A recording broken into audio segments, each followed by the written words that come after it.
মা বাবাকে ভালোবাসো,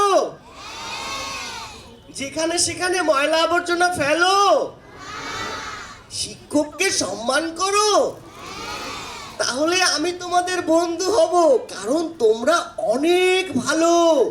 আচ্ছা বন্ধুরা, তোমরা কি অপচয় করো? তোমাকে দেব, তুমি আবার আমাকে ফেরত দেবে। হ্যাঁ, অবশ্যই অবশ্যই। এই বন্ধুরা, তোমরা কি গল্প শুনতে পছন্দ করো? তোমরা কি গল্প শুনতে চাও? চলো চলো, আমরা সবাই মিলে আপুকে ডাকি। বলো তো, তাথই আপু এসো।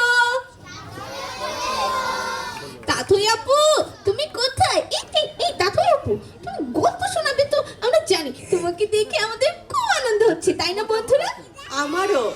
আমার তো আলোকে দেখে, ব্লুকে দেখে, আর এই যে ছোট্ট বন্ধুদেরকে দেখে খুব ভালো লাগছে। চলো তাতই আপু, শুরু করো, তোমার গল্প আমরা শুনবো। আমরা সবাই মিলে খুব মনোযোগ দিয়ে গল্প শুনবো। প্রথম দর্শনেই তাদের উভয়ের ভালো লেগে গেল, তাই দুজনের মধ্যে বন্ধুত্ব হয়ে গেল।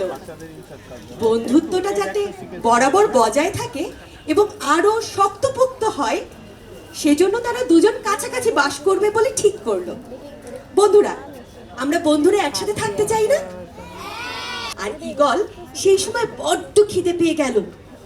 কোথায় আর যাবে সে খাবারের খোঁজে? মাঝে মাঝে আমাদের সাথেও খারাপ এমন কিছু ঘটে না? তখন আমাদের মন খারাপ হয় না? হয়। তখন আমরা কি করি? আগুনের ফুলকি এদিকে ওদিকে ছিটকে পড়ছিল।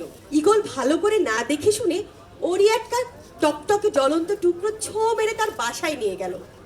ভগবানের কাজ ভগবানই করেন। চলো সবাই মিলে একটা জোরে চিৎকার দেই।